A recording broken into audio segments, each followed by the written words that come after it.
Kia ora koutou, ko Ruane toko ingoa. I am your host for today's EGL in Education Korero from VIPS Equity in Education. Can I just quickly request that everybody puts themselves on mute? We are recording this session so it can be shared with everybody who can't make it at this time. I will get us going with the karakia and then introduce everyone to our guest for today, Nick Ruane. So, karakia te matanga. Mana kitia tēnei hui, mana kitia tēnei roku, mana kitia tēnei whanau. Tai noa ki tēnei kaupapa. Arahina nā korero, arahina nā batai. Arahina nā ture nei, kia puta ai te marata. So bless this meeting, bless this group, bless this family as we come together for this gathering. Guide the discussion, guide the question, guide the intent so that we move onwards to greater understanding. Kia ora and welcome everybody. And we are really, really fortunate to have Nick here today with us. Welcome, Nick. Thank you for taking the time to come along. I know you're a busy person, so really, really do appreciate it. Now, Nick Ruane is a champion for disabled people's rights in the across the human rights space, but all particularly in the transition and employment space. I will hand it over to you, Nick, soon, so you can introduce yourself a bit and tell us a bit about the spaces you've been in. I know in the past you've also been in the political space. You've got great awareness of policy and where and how disabled people can advocate better for their human rights through government policy. And we'd love to hear from you a bit more about the work you do and the different spaces you're involved in. So welcome, Nick. Kia ora. Kia ora koutou. Thank you, Ruane. Kia ora koutou, everyone. Ko Nick Ruane aho. Yeah, it's lovely to see some familiar faces here. I'm seeing Kim from Education Forum that I sometimes attend when I do have the time, and Shane as well from other spaces that I have participated in. Yeah, nice to see you, Shane. Yeah, I sometimes struggle to introduce myself because there are so many different things going on. But I think for this context, I really like to spend a little bit of time talking about what's going on in our education system and also how our young disabled rangatahi and young people journey out of school and into what happens after school, whether that's employment or participation. So for me, I trained as a teacher, but spent a little bit of time in the classroom, but then ultimately went on to do different things. So I think probably one of the things that I would like to reflect on, I'm going to talk a little bit about how EGL should be working. At the moment, it's probably fair to say it's not working in our classroom environments, and there are some people doing some great work, and acknowledging Kim being on the call here through Education for All, advocating for a much more inclusive learning environment in our classroom. But it's clearly not there at the moment. Yeah. I just reflect back to when I did my teaching training, and there was very, very little inclusive education practice. There was probably one day given to inclusive education practice theory, and out of an entire curriculum that we were being taught.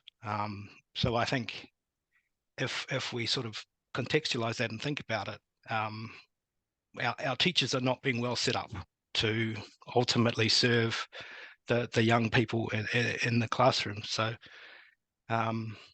we don't often think about that. We don't often think about how well we're setting up our teachers to serve the young people in our classroom. And I certainly found that a big shock when I went into the classroom and found all of the young people that were there. with all their individual needs, and I really didn't have much to fall back on other than my own personal lived experience, and I really had to delve onto that in Yeah. order to drive my own inclusive practice, but that wasn't enough. I had to really reach out into the community to Mm. get the inclusive practice that I needed in order to serve those young people well. But I always was constantly feeling like I was failing those young people because I wasn't giving them what they needed. So ultimately, I moved on to different things to advocate for a better system, because ultimately we need to change the system. It's not working for our young people. So Ruane asked me to talk about what's working at the moment, what's not working. I mean, I just reflect on our EGL principles, and that leads me to think about sitting down with Shane, with working with the Ministry of Education, and constantly having arguments with them about how we can do better. Yeah. And I mean, our EGL principles are something that disabled people and family and whānau got together to talk about as being really important. Things like self-determination, beginning early, person-centered ordinary life outcomes, and mainstream first. These are things that we're just not doing in the classroom at the moment. Classroom is really set up to deliver for the 80% of kids that are in the classroom, and that's really how school is set up. And if you have a young person that sits outside of that 80%, then ultimately you're not going to be served well. And that's the unfortunate reality of our schooling system today. And Nick, can I sorry, Ruane, yeah. Nick, can I ask you a question? We know that the EGL principles aren't fully embedded in education right now. What do you think can be done? What needs to happen in order to embed them into the education system? What's the pathway moving forward? How can we make it happen? We need to change the government first of all, but apart from that, yeah, sorry, I just that was my immediate reaction, but but I don't even feel like there's a real understanding within the Ministry of Education around what the EGL principles are, and I don't know, Shane might have some different views on that, but it felt like when I was sitting around reference groups and trying to raise the understanding within our ministry around what these things are, Mm. I think we need to really lift the level of understanding and consciousness around what our EGL principles are. There are a few exceptions, and I will fully, shout out to some of our really good people within the ministry, but they would be the exception. Yeah. So I think we really need to lift the consciousness within the ministry Okay. around universal design for learning, around EGL principles within the ministry. I think potentially our special ed, I'm going to use that word special ed, inclusive ed, whatever they're calling it today. I think that's probably one of the biggest blockers that we have in order to deliver an inclusive education experience, because the ministry feel like they can just put it over in a corner and Mm. forget about it. And I think the challenge also, the way I see it, Nick, is we don't actually have any clear inclusive education framework or pathway in New Zealand. There is nothing. And the irony is, the government has signed up for the UNCRPD, where you clearly have Article 24 talking about inclusive education. And so the government does have an obligation to inclusive education, but at a more national level, there is no pathway to inclusive education that is really clear for everybody, in the education sector. One of the things I liked you said, Nick, was, lifting the consciousness of enabling good lives principles across education. Mm. At the And moment, sorry, Friana, I yeah, just yeah, cut yeah. across you there. At the moment, I feel like we have the I'm going to use the word again. I really don't like using it, but that's how the ministry describes it. They have their special education department within the ministry, and they feel like they're doing special ed within that piece of the ministry. So Mhm. they feel like they're delivering to the cohort. I feel like that's probably the biggest blocker to delivering on inclusive education to all of our young people. I feel like we need to almost get rid of it, and then demand that all education delivered to all of our young people is delivered in an inclusive way. Because if you adapt universal design for learning principles, Yes. everyone benefits. It's not like you're doing one thing for one group. You're lifting everyone up. You're Yes. delivering everything in an inclusive way. Because at the moment they get to get away with it for by doing nothing effectively and not serving disabled people well, and everyone else is ultimately not served well. So yeah, I sorry. No, no, no. You've got some really, really valid points.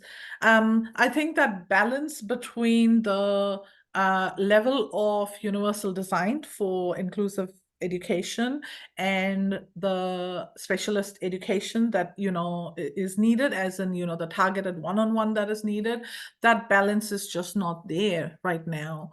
Mm, In all honesty, from what I hear from parents, both sit really down low, isn't it? Because even mm, with the specialist stuff, the targeted stuff, it's not adequate. And the same thing for the universal design for learning and the inclusive education sort of, overall, it's just the threshold is too low.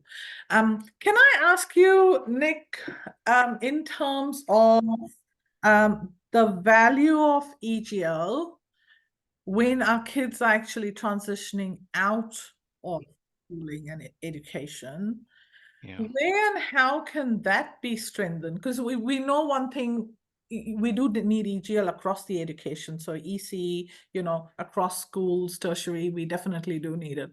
But what happens when our students are transitioning out? I know this is a space sort of, in the employment sort of space you've worked. Tell us a bit more about that space. What does that look like? And Okay. what are Um, the unique things in that space that we need to be aware of? yeah. To make sure. I feel like what's happening in this space is we are running the clock down to almost the last minute with our disabled rangatahi, and we're waiting until they hit, if they are exiting school at maybe 17, 18, or it may even be later than that, they may be in their 20s, if they're in the if they're exiting at that point, we're running the clock down on them, and then scrambling to make up a plan around what a post school plan will look like for them, Mm, and almost making it up as we go along, and ultimately that will not serve them well, because what we're doing is then we are running around with the very best intentions, but with no real plan and no real foresight and no real preparation for that young person around whether, because they may wish to exit into employment or training, or some form of community participation, but we're starting way too late with them. If you look at the best practice evidence around this, mm, it was done very, very early on. My former boss, Grant Cleland, who some of you may know, got together with some other education researchers and educationalists, and this aligns incredibly well with EGL principles around beginning early. yes. And I mean, he was very clear about this, that you need to, if you want to achieve a very good outcome for a young person, you need to start with them when they're 14. Mm, And at the moment we're just running the clock down, like I just said earlier, yeah, to almost the last year of school with them, yeah, and really scrambling. And it's incredibly stressful yeah, on the parents, the whānau, the young person, the teachers. It's putting those teachers under a huge amount of stress. It's putting the parents and the family and the wider whānau under a huge amount of stress, because everyone wants the best for that young person, undoubtedly, of course, and they're scrambling around to try and find either a placement into the job market, or an educational, like a course at a polytechnic or whatever it looks like.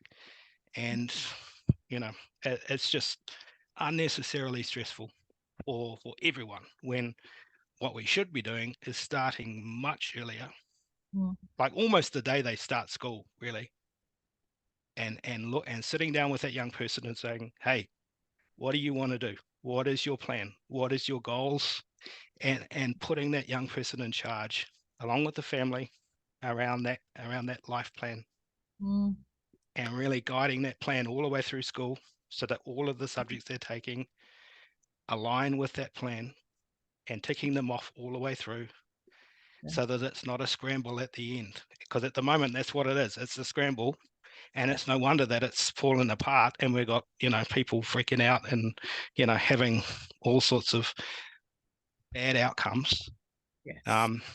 And I mean, the reality is that most times those kids will exit school, they'll spend 3 or 4 years doing their absolute best to either find a job or go into post school study, and then they'll end up coming to a service like Workbridge, where I work here, and it's just tragic, because their self-esteem is just through the floor, because they've done their absolute best.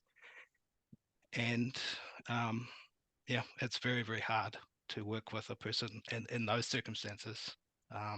And it doesn't need to be that way. It just doesn't need to be that way, but that's the system we're designing at the moment. Absolutely. One of the things, Nick, I absolutely hear you about starting early, but the challenge for a lot of parents starting early is they do not get to start out with a good, deep understanding of their children's rights always. Mm. And so often they're dependent on schools to guide them. And then the other challenge is also that many families in the early years, when they're starting out in the education system, are still in that survival state, and they're not thriving, they're actually surviving day to day. So it's so much harder for them at that stage to really think big. So I've been really encouraging in some of the workshops that I deliver to parents. I talk about vision planning, and I say it's really important for us to have that vision, And I know at times families have said, I can't imagine a vision, even 2 years from now, let alone 5 years, because we're just in survival mode, sort of going through day to day, and making sure we're making through the day and the next week, so to speak. So what do you think, where can schools take responsibility for this sort of stuff, for planning, for encouraging the big picture thinking? I In the system level, what can be done I to, think there's two pieces to that. yeah, One is and I, not just me, but when, like, for example, and I'm going to go back a few years here. When the DPO movement, and I was part of that. I was elected to lead DPA on our governing council, so it wasn't just me. There was a few others.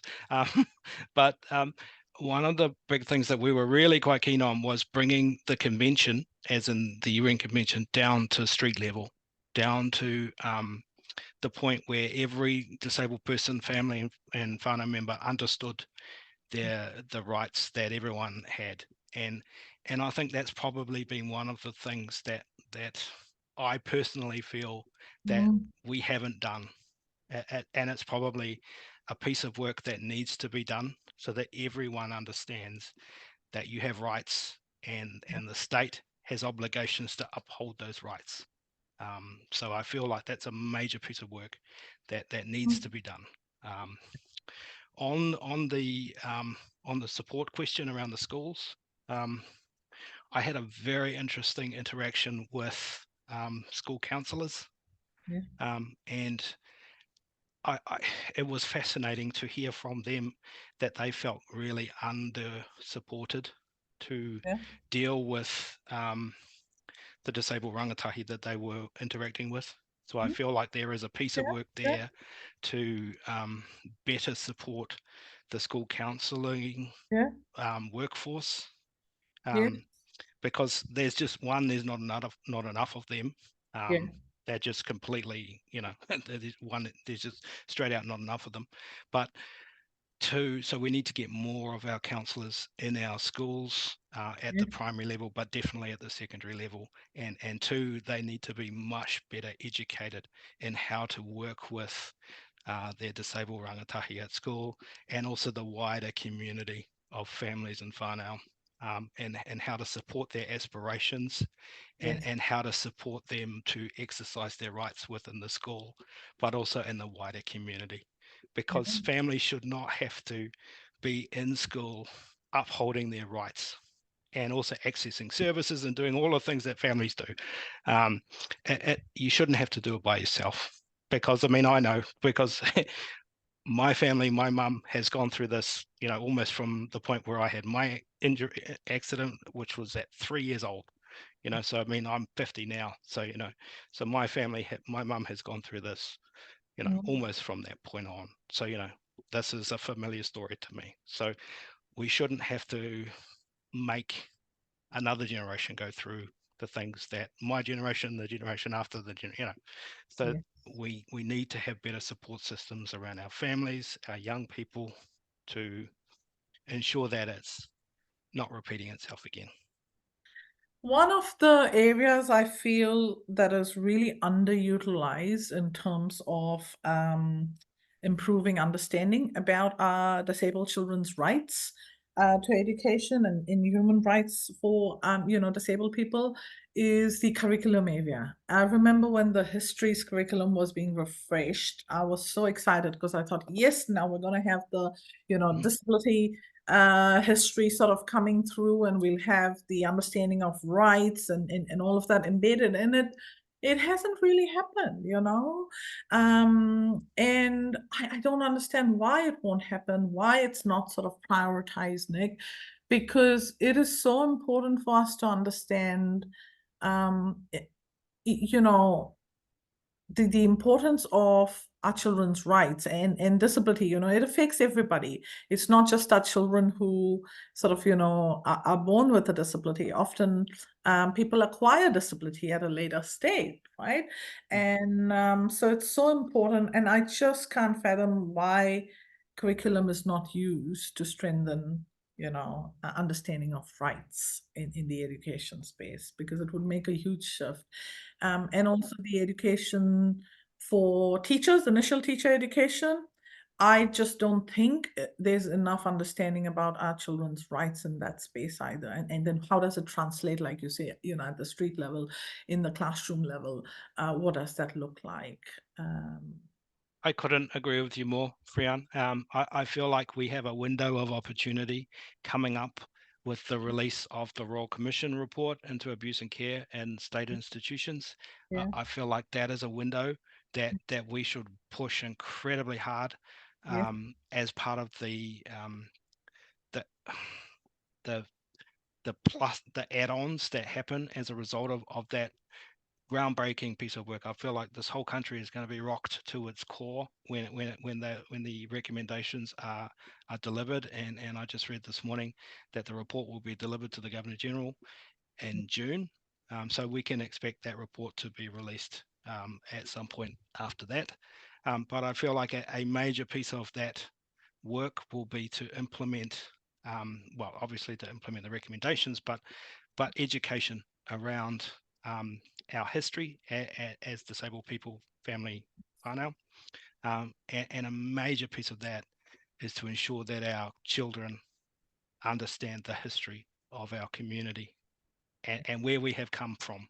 And because you can only, the major way that you will not repeat the history of the past is by understanding that history. So I feel like we have to have that implemented into the curriculum. Um, and I feel that like that's absolutely necessary. So there are people working on that Royal Commission. Certainly disability community is well represented, but I feel like that's a vital piece of work. Absolutely. Absolutely agree with you, Nick. Really waiting to see that report. And I can only hope that the government does do justice to it and, does their bit to action the recommendations that come from it. Um, Nick, can I ask you, in the employment space that you work in, Workbridge, what's that like? What sort of, what sort of service is it? What sort of levels of support sort of get offered to our disabled people? And also, how can it improve? And I'm not asking you to critique your service, but at a more systemic level, what do we need? What Yeah, needs to yeah, change? What's working well? What needs to shift? sure. I'm really curious, and I've got a 19-year-old, so I'm looking at moving out. Yeah. So for me, this is really, really interesting. Korero. No. Happy to answer that question. Workbridge is a very well-known feature of our disability sector. Workbridge is also a creature of the contract that we deliver for MSD. So we deliver that contract. I think this is something that once you understand that, then you will understand the service that we deliver. And so we prepare people for employment, we place them into employment, and then we work with our employers and our job seekers for a period of up to 12 months. Okay. And we do a lot of it. We placed well over 1,000 people last year into Wow. work. And the people that we placed into work has changed quite significantly over the probably since COVID. If you look at the because I keep a close eye on the demographics and who we are placing, and we're placing more and more people with who identify as having anxiety, depression, those types of impairments. We also place a lot of people who sit on the autism spectrum disorder. So it's changed quite significantly over the last even up to 5 years. Okay. And we do a lot of work with employers to lift their confidence to take a disabled person on. Yeah. And it's a big part of our job. Um, Nick, can I ask you, because you mentioned that you have a 1-year contract, and sort of support people for a year, people and the employer for a year. Are there network spaces where employers can then go off and stay connected, continue getting support if and when needed? I'm just looking at a systemic level. Is that space there for them to carry on sort of, supporting the people, but also to address the issues that might come up as and when they do, and improve what they're doing in that employment space, supporting our disabled people? it's not something that we're funded to do, and I would argue it's probably one of the biggest gaps that we have in the marketplace. If you come back and ask me that same question in a few months, I might have a different answer for you, but I'm not able to share anything today. But one of the things I would say is that the work that we do is very transactional, and that's quite intentional because that's the way that the government designs the contract with us. We place someone, and then we work with our employers to ensure that the placement sticks. That's very intentional. If our relationship was different, we would work with, say, a young person as they were coming out of school.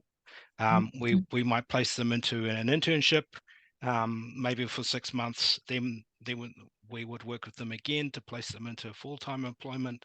Then maybe they might want to change their job again, Yeah. as people do.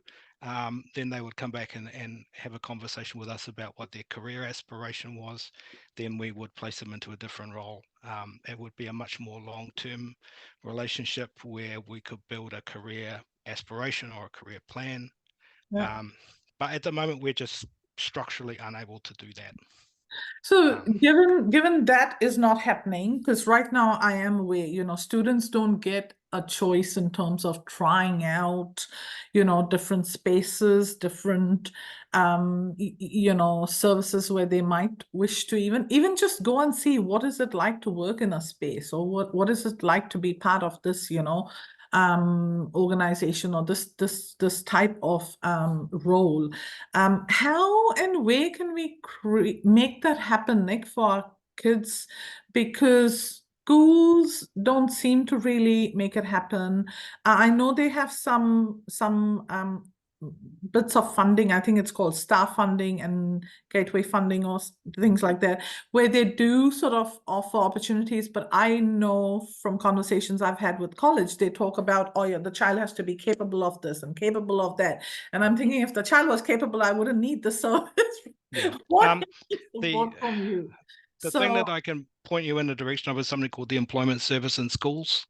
And that is a contract that is held by a few organizations. yes. I'm pretty sure it's national. I don't know if, No. So from my okay, all understanding, right, it's only in certain regions. It's not yet available okay, nationally, all right. Well, unfortunately. And so I guess for me, I'm looking more, Nick, what can we as parents, as wider community members start doing to make these opportunities available for our children, so they can actually go out, experience, even if they're doing things like community participation, volunteering.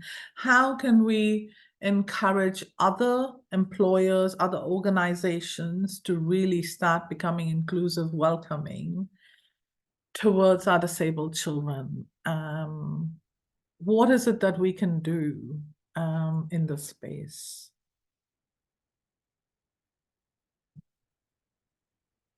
Oh, you're on mute, Nick. Sorry. I just had the cough, and I didn't think that people needed to be sharing of that. Yeah, that's not an easy answer. There are some organizations that are working directly with employers to lift their confidence. But in terms of that direct kind of placement out of school and into jobs, so we're not in that space at all at the moment. We're active. We're prevented from doing that work. So that's why I referenced the employment service in schools. But there are some transition providers that do that work. But they don't actually do the placement side of things. So they will just get young people ready for work. And they don't actually do the placement side of things. So that's why Yes. Workbridge does the placement. Okay. But around the confidence side of things, Workbridge will have a lot more to say about that probably in the next few months. So it was probably a little bit early to be asking me that question, but yeah, we will have, like I said, a lot more to say about that in the coming months, because we believe it's probably one of the most crucial parts of the equation, because like I said, we're very good at putting people into work, but it's what happens once that person goes into that job, workplace that is really quite important, and it's not being appropriately addressed at the moment, and we need to get onto it. And I think the other thing is also, I'm seeing lots of comments in the chats around, little bits and pieces happening across the country, different services sort of offering supports. And I think one of the challenges for families is there's nowhere to go and find out all that information all at once, I guess. So that's also quite a challenge, isn't it? And looking at things, options that are available in your region locally, and who you connect with. And some regions have that support, I guess, they do it well, and others don't. So there's a lot of variability, I think, in terms of what our youth can expect when they are looking at transitioning out of that schooling space. Look, thank you so much for all that you've shared, Nick. I've got one last question for you. Yep. And this is, what do you think we can all do better? So I'm talking about parents, I'm talking about disabled youth themselves, I'm talking about wider communities, educators, community advocates. What is it that we can be doing better, especially in this current sort of, space that we are in? We know there's been sort of significant changes in the disability sector itself with regards to how funding can be utilized. There's also upcoming sort of changes in the education space with all the, cuts and changes in the goals and work programs that are happening in education within Ministry of Education. So what's your sort of, takeaway advice to different groups across our community? What can we do to do better in the education? I mean, one of the things I've been really heartened with over the last, well, probably since the early February this year, has been the way that different parts of the disability sector, so we're talking about disabled people, parents, family, service organizations, have responded in a way that's brought everyone together. And I haven't seen that for years. Usually you will see one part of the sector not be as unified as the other around responding to a particular issue. So I think if we can keep the unification around points where we can agree on, and I think that will be really positive, because as soon as, and I'm going to say this particular government, but as soon as we are seen to be disagreeing with each other or not as unified as possible, that is used against us.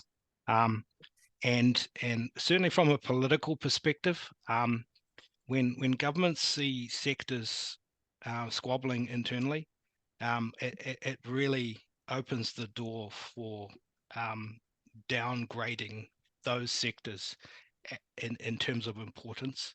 Whereas if a sector is entirely united and showing up regularly and emailing people and showing up on their front door, I'm talking about the Parliament or wherever, or in Auckland and Christchurch, Dunedin, Wellington, wherever it is, and just constantly bugging ministers, MPs, there's nothing that gets their attention quicker than that. Whereas if people are constantly talking against each other or across each other, it just gets binned in people's emails.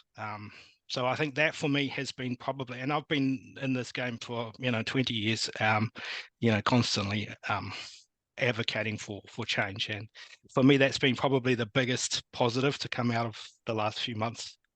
And if we can keep this up, I think we've already had one minister sent back to Invercargill, and I think that's ultimately good. Yeah, so for me that's a big positive. Thank you. Thank you so much, Nick. Look, really, really appreciate you coming along. I know you've got to run along, so Yes. Apologies. we will say Yeah. thank you and farewell, and thank you for everything you keep doing in this space. And I'm really excited to hear what happens in the workbridge space around, further supporting employers, because I think from what I hear, families and disabled people, they don't want to be the only ones carrying the load of teaching, educating others to become more inclusive and, ensuring accessibility in different spaces. So thank you. Thank you for the work you do for our communities, and for ensuring that human rights is always at the center of all the conversations that we have for our disabled children, people and families. Thank you. Yeah. Kia Kia ora ora. koutou. Thank you, Fionn, and really Thank appreciate all the work you're doing. And thank you to everyone on the call today. Really appreciate all the work that you all are doing in your own spaces. And really a great pleasure to be here today. So thank you, everyone. I have to go to another meeting, but thank you very much. No problem. All right. Thank you. Bye-bye. Bye-bye. Kia ora, Nick. All righty. So we've got a few minutes left, and I thought it would be really nice if we can have a bit of a conversation in this space. You know, Nick's given us lots of bits to think about, and I wondered if we can actually just have a conversation all together about what can we do better as educators, as parents, you know, other professionals supporting our kids in this space. What can we do better to especially support understanding of EGL, embedding EGL into that transition out of school space, whether it's for employment, whether it's for, you know, participation in the community, whatever it is. But, you know, moving out from that education space into community space, how can we better support our kids and prepare the communities, really? So if everybody's happy, what I might do, and I'm not entirely sure how to do this best, but I might keep you spotlighted, Taryn, as our interpreter. And I'm going to try and move myself out of the spotlight, and then people can start putting their hands up and start talking.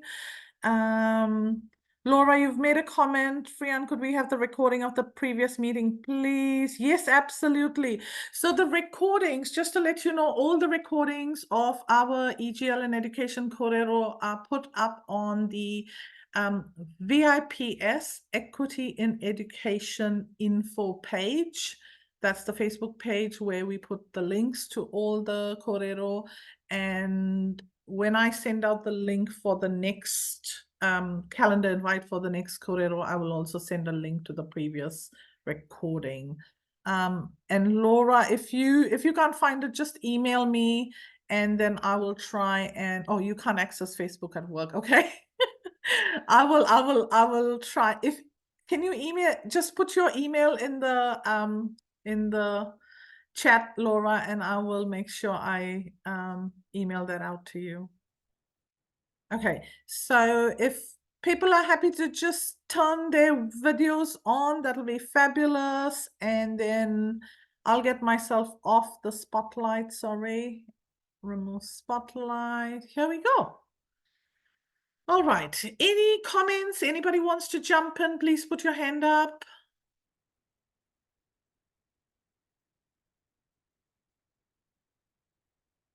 I know there's been lots of comments. Justine.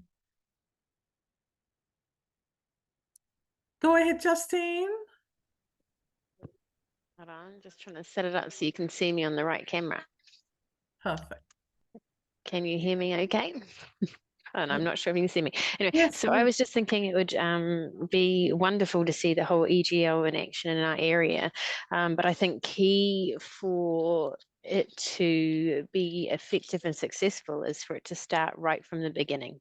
And we need to bring through a new system where that happens, and that whether it be a key person that stays with them throughout their journey, or whether it be a key person or key organization that stays with them throughout their journey. But I think, currently it doesn't feel like there is that key space, I suppose, beyond the parent or caregiver. And so that we end up with currently students or children that are going through the different phases of their life, and not always is it transitioned or supported as well as it could be. Yeah. So, Justine, which region are you? Because we've got EGL sort of community capacity development happening in 5 other regions across the country now. So we're in Whangarei. Perfect. So you should be having the capacity capability development happening there, isn't it? Because Northland is having that work. They're starting out with that work. Ooh, Yes. okay. The If you, Aho Trust is sort of leading that work. They have been contracted to provide community capacity development in Northland, and I'm presuming that Whangarei would be included in that Are you scope. able to put their link or something into the chat so that we can see Yes, who they yes, are? absolutely. So the Aho Trust. Johnny Wilkinson is the founder and the CEO of the Aho Trust, and they are contracted to provide community capacity development in that space. So I absolutely agree with what you're saying, Justine. I think having somebody, a navigator, a connector, a kaituhono, that's what they've sort of called those roles. However, those rules are more about people being informed about, what's available in the community and all of that. I'm wondering, how do we prepare the community? How do we prepare the employers, organizations? How do we make them more welcoming? Because I think one of the challenges that parents face is when you go into a space, when you're excited, you're like, let's try this, let's do that.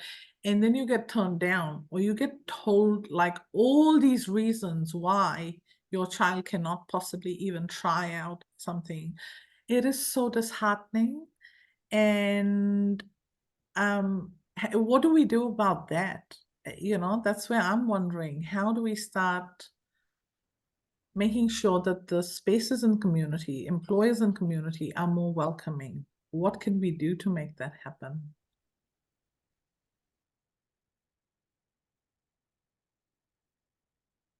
Tony, you've got your hand up.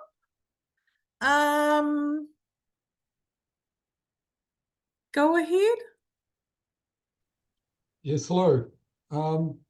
Sorry, I'm eating, so I won't turn my camera on. Okay, that's all right.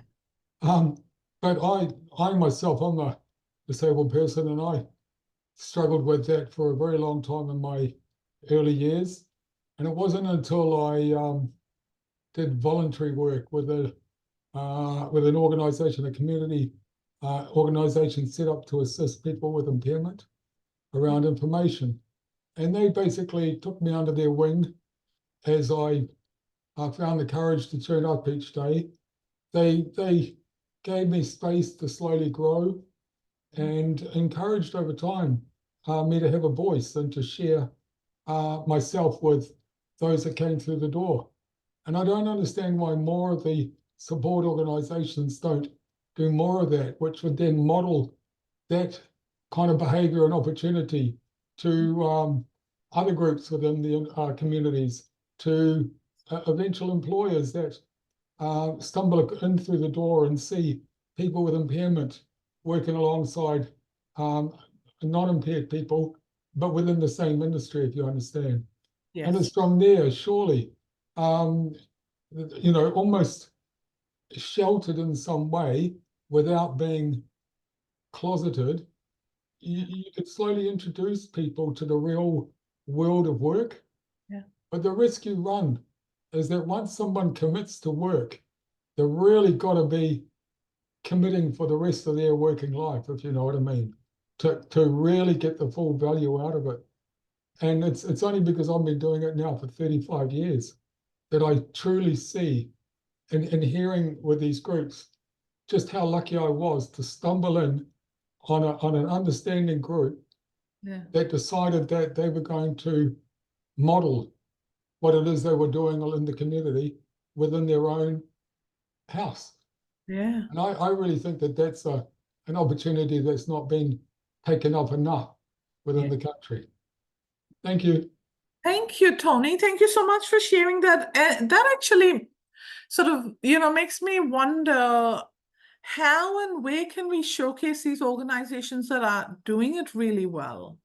Because I think often for a lot of employers, they keep looking at all the limitations that they have, all the barriers that they have through policy and, other legislative requirements and things like that. And often health and safety is quoted as a huge one, So I wonder, how and where can we actually showcase organizations? It's just something for us all to think about, that are doing it really well, so that other employers sort of start learning from them and building up that confidence. So thank you for sharing that, Tony. Thank you very much. Yes, Kim, you're right, Hawke's Bay as well. So I've just put in the chat the regions where EGL is now sort of coming through. We've got Taranaki, Invercargill, Nelson, Tairāwhiti, West Auckland, Northland, and Hawke's Bay. And actually, it's not a full sort of a lot of work happening in the space, but also North Shore, South Auckland, and gosh, I'm blanking now. North Shore, South Auckland, East Auckland. Yes, East Auckland. For some reason, Central Auckland is the only one that's been left out. But yeah, so EGL community capacity development is also happening in these areas. Yes. What is the contact for South Auckland? So South Auckland is being done by My Life, My Voice. They've had the first set of sort of conversations in the community, and there will be another lot happening soon in July. So I will make sure every time. Actually, there's a whole lot of other meetings coming up as well in Napier right now, Hawke's Bay, and so I will post those on the VIPS Equity and Education Info page. So yeah, you should be able to access that as well. Kiora, is it Marie? Am I right, Marie? Mari. Yes. I was just wanting to just talk about Kate, because as part of the principals main, what was it? What did we say with the EGL principles about it being mainstream? And I think Kate is a mainstream organisation because they're the careers advisors in the schools. And they've got a great website with a lot of information, and I've attended 2 conferences, and I pop into their, they have lunchtime bites. And I think raising awareness with the careers teachers in schools through Kate might be a good idea. Wow. That's all I really wanted to say. Oh, no, thank you. That is really, really useful. And this is the thing, Marie, there's stuff that is happening people don't even know about, because it's happening in little pockets. Yeah. And but of course, we're not even aware of. But of course, they happen in all the secondary high schools. And I think, and I read when people have kind of been not rejected, but let down, where the careers teachers have said that they aren't able to provide the support. But it's kind of really up to us to actually demand that support, because they should be inclusive and not just for non-disabled people in schools. It's for everybody. Absolutely. The other question I wanted to just ask, so in my situation where we're kind of like a unique situation where we have year 14s and year 15s who have finished school, but they're still in school, and they spend a year or 2 years in our program for vision impaired blind rangatahi. And we always will have young people from all the regions. And actual fact, there's nobody from Auckland this year. I've got Wellington, Dunedin, Christchurch, Palmerston North. And it's when a young person wants to go and work or study in a different region from where they kind of start to get their initial support from. So it's being able to move about the country and not have that support disrupted, being able to go from service to service. Yes. And I think, if that understanding of EGL were embedded across the community, it would be so much easier to expect the same level of service, flexibility and sort of adaptability when people do move around and people do sort of need, those little shifts happening. But still they can have their core sort of supports, core goals and life outcomes, being valued no matter where they end up sort of, going for support.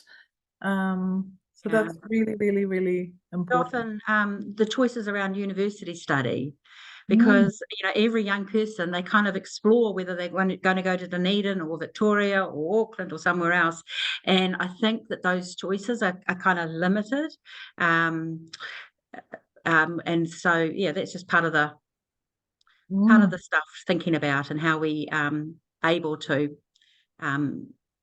get services from different areas, because our young people don't stay in one place. Yes, absolutely. Absolutely. Thank you, Marie. Did anybody have any other comments or questions?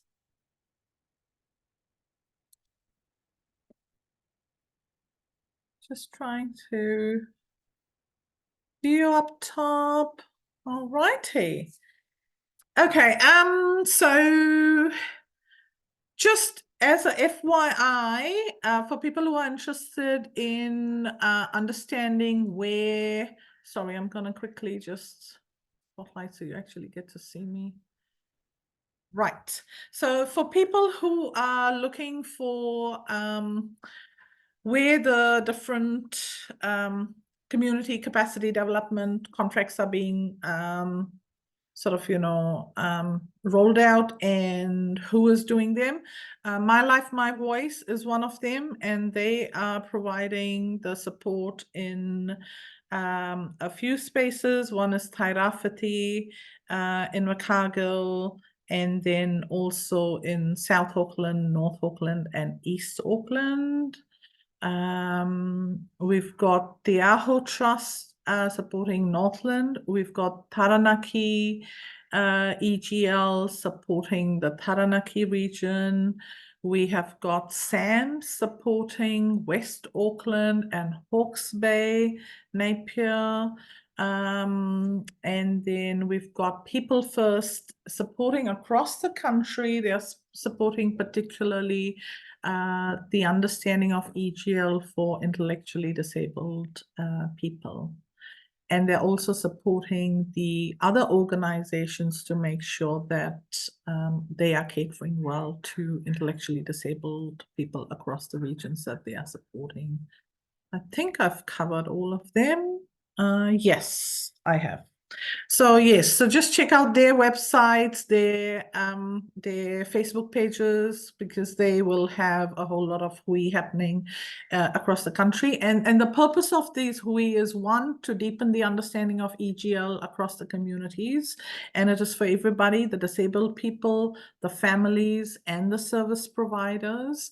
And then hopefully from that deepening of understanding, the hope is that the community starts forming their core groups.